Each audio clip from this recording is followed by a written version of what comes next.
Hello everyone, this is David, and tonight's movie that we watched was Godzilla vs. the Thing, or as it's more accurately called, Mothra vs. Godzilla. Now, I don't know why in the American version they changed it to Godzilla vs. the Thing, which is such a very generic title, and in fact, the poster art that I've seen for most of it has made it to look like some sort of tentacle monster or just like a big question mark, or left it up to be a mystery, which is quite disappointing because it turns out it's just Mothra, a monster that we've already seen in the movie Mothra, which came out a few years before this.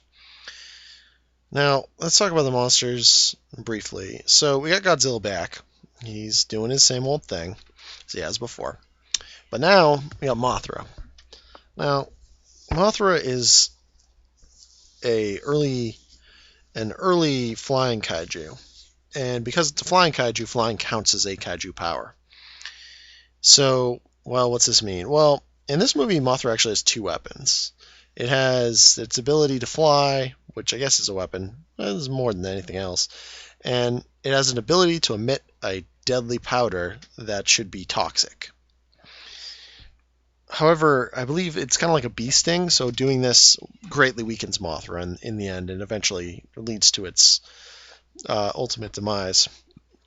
That being said, later incarnations of Mothra would have a variety of interesting abilities, but for right now, Godzilla's still ahead of the game in terms of just raw physicality and special abilities. However, there's a bonus. We don't just have Mothra, we have baby Mothra, and not one, but two of them. And again, they don't have many special powers, but the one special power they do have is the ability to project silk webbing, which they can use to entangle and ensnare opponents. There's a couple monsters with this ability, although it's mostly relegated to insect-type creatures. I believe the spider that they later fight, Kumunga or whatever, has this ability as well, but he shows up in a lot less things than the baby Mothra. So let's get to the movie itself. This one's a pretty good one, all things considered, but let's get in. Let's dig right in. So, the credits open on a monsoon, typhoon kind of thing going on, and it cuts to the day after, and people are doing reclamation, and there's this sleazy business guy who's going around making all these things about the projects that they're doing, and there's these reporters, Sakai and Junko, who are trying to, there's a news reporter who's Sakai and his assistant Junko, who's the photographer, and she only recently joined with the paper. Now, I think it's interesting. A lot of times in these older movies, you see women as either tag-alongs or they'll be in some lesser role where they're like a photographer or something. You see that a lot. It's an interesting note. Back in those days, I guess, the only acceptable roles for a woman were sidekick or simply something related to the news. I see that in Doctor Who too. Not as much in Doctor Who though. They had a much broader sense. Although, perhaps some other day we'll talk about Doctor Who. Talking about Mothra versus Godzilla right now. So a little later on, the giant egg washes up, and by washes up I mean kind of washes into where they are. And the people are scared of it. They're very frightful, or frightened and superstitious. But this the sleazy businessman's like, no, you guys go out and get the egg. And they're like, no, we don't want to do that. So I think the businessman gets a Shinto priest. It's kind of vague in the American version. I don't know if they go more into it in the Japanese version, exactly what kind of priest he is. I know there's a few different religions in Japan. I know Shinto's one of the big ones. I think that's what he is, but he says it'll be fine and he'll make them safe from all the spirits. So they go out, they get the egg. Sleazy businessman buys the egg from the town, and scientists are trying to get a look at it, but the businessman won't let them because he's like, nope, you have to buy tickets. We're going to sell tickets for this. And they find this weird material when they're taking the photographer and his assistant find this weird material, so they send it with the scientist to go investigate it. Turns out, now, kind of abbreviating this, but a lot of sleazy business deals go down. egg gets put into like a facility. Well, they build a facility around it to incubate it, and they're going to put it on display. Well, the Earth Cosmos. They're called Cosmos later on, but they're called the Shobinjin. I think I'm pronouncing that correctly.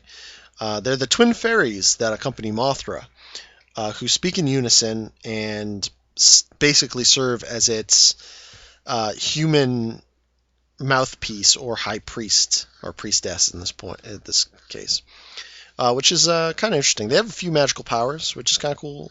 I believe they can teleport around a little bit, although it's a little vague if they can do that. They're telepathic, and they may have other assorted interesting abilities, but not anything dangerous other than the fact that they're basically best friends with a building-sized moth. I mean, that's got to count for something, but so they try to tell the businessman and his even worse business partner, hey, give us the egg back or bad things will happen. And they're like, nah, we're keeping it. So they go to the main characters, who are Sakai, Junko, and the scientist guy. I forget his name. Miura? Yeah, Miura. So Miura's doing these. They're like, okay, we'll see what we can do. So they go talk to the guy, and he basically still says no. And they're like, but you have to. And he's like, nope, not doing it. So, like, well, we tried, but they physically don't want to do it, and we're not violent people, so we're not going to, like, kill them or anything and take the egg back. So, I mean, we did what we could. And they're like, all right, well, we're going home. Thanks for the effort, guys. And they fly back home to their island. And then they're doing the analysis on the sample that they found, this weird kind of, looks like a floating rock kind of thing. Kind of looks like it's made out of styrofoam. It's kind of the impression I get. But it's not supposed to be. And it's radioactive. So the scientist is going out to the place where that was, which is all drained now because it was flooded before. But they're doing some sort of construction project there. I'm not exactly sure what they're building. They don't really go into it too much detail. But the sleazy business guy is like, yeah, we're building something here. And turns out the place is where Godzilla's sleeping, and he rises up out of the ground and starts smashing everything around him, like Godzilla does. So that's a problem. Godzilla starts rampaging around, and he's just being kind of clumsy, honestly. This movie, he doesn't really seem all that malevolent. He's just kind of, he'd step somewhere, and like the ground would collapse underneath him, and he'd fall into something, which is kind of funny. It's almost like Three Stooges. Well, not quite as funny as Three Stooges, but like it's that level of comedy where he's just kind of tripping around, which wasn't surprising given the nature of the suit that the person is wearing in the costume. But okay, so Godzilla's rampaging around the countryside, and anytime that happens, that's a big problem. People are getting out of the way. They're getting evacuated out of there. This is subplot with this guy that works for the paper whose boss said to watch the egg no matter what. And he's like, man, the other two reporters are like, no, you gotta get out of here. He's like, nah, man, I'm more scared of my boss than I am of Godzilla. So that's kind of a funny subplot. But so the military comes in, and they do the typical military thing, and they hit him with everything they got. And it doesn't really do anything. It never does. They bring in the Americans this time, and the Americans are like, we got these new super rockets we're going to hit him with. And they do exactly what you would think they do, which is nothing every time. So, how do you fight a giant monster? Well, the only known way to fight a giant monster is with your own giant monster. I guess it's Hellsing rules.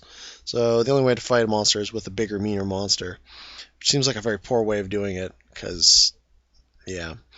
But anyway, so they go, well, the only giant monster we know of that could be persuaded to do something is Mothra.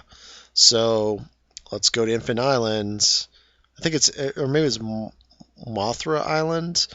I forget exactly. Anyway, the island that these guys live on is like different in every movie that Mothra is in. I think the original on Mothra was Infant Island, but I think in this one it was like Mogra Island. And I think in the dub that I saw, they called Mothra Mogra. And they called Mothra Mogra or The Thing, because they decided to go with that for its name. Because, couldn't be more generic than that. But, alright, so they go to the island, and they find the people. And people don't want to help them because they're like, you didn't give us our egg back, so the gods are taking vengeance upon you for stealing our stuff, basically. And they basically go, well, here's the thing. Godzilla's killing everybody, and he's not, like, there are guilty people that stole your egg, and we acknowledge that. They're kind of dicks. But there's innocent people, too, that did nothing wrong, and Godzilla's killing them, so it's not right. Like, two wrongs don't make right, basically, and if you can help us out, you gotta. And the Shobinjin are like, okay, we'll help you out, but just so you know, if we help you out, Mothra's gonna die. Because it's already dying, and it's just a matter of time. So they're like, well, that's sad, but, that's all we got. We gotta stop them. So they're like, okay. So they go back, and Godzilla's still on the rampage. Mothra comes in. Mothra fights him. Fights. Goes back and forth for a little bit. And uses its poison powder, a weapon of last resort, and then it runs out. It gets weak and dies and falls on the eggs. Sorry. And Godzilla is like, well, whatever. I'm just going to keep stomping around over to that egg. And then the military comes in, and they blast him with everything. They have these lightning towers that they built, and they zap him with it, and they have this net they drop on him, and they zap him with more lightning. And Godzilla just is like, well, that's nice, but atomic breath. So he atomic breaths the things that are zapping him and melts them, and they can't zap him anymore. And then he gets over to the egg, and he starts smashing the thing it's in, and the babies hatch out, and they're like, bitch, you killed our mummy, and they just start chasing after him. Well, actually, at that point, I think Godzilla wandered off, and they go to chase after him, and what ends up happening is he goes over to this island, and there's basically like a school expedition on this island, and I don't know why they didn't get evacuated sooner when Godzilla started walking around, because it's been like a couple days, I would have to imagine. So Godzilla's been walking around for a little bit, long enough where you wouldn't have school expeditions at this point, but apparently this one was going on this little island, and Godzilla's heading over there right now. And so they gotta save the kids. So the baby Mothras go over there, and they distract him, and then they get a boat, get all the kids off. And then the two baby Mothras fight him, they web him, they throw him in the ocean, and he disappears. And then the baby Mothras swim back to their islands, happy as could be.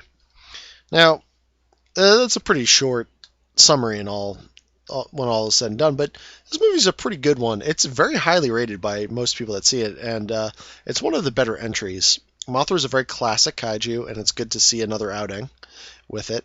I'm not really sure what genders it's supposed to be. I think it's supposed to be female, but again, it's kind of vague because there's no father of the egg that it lays, so it could be anything. It could be a hermaphrodite. I don't know. But that being said, the movie itself is pretty good.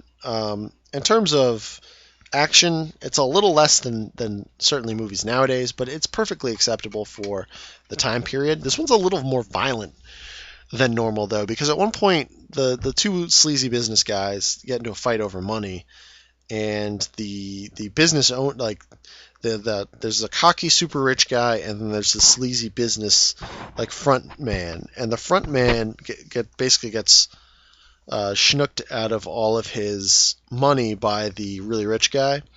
So he shows up and beats the shit. And like, there's a little subplot that's going on. So I didn't really feel I needed to mention the main part because it's not bad, but he beats up the guy and he fucking bleeds like out of the like he breaks his nose and he's bleeding all over the place. So that, I mean, it's nothing ridiculous by any means, but it's just very out of place.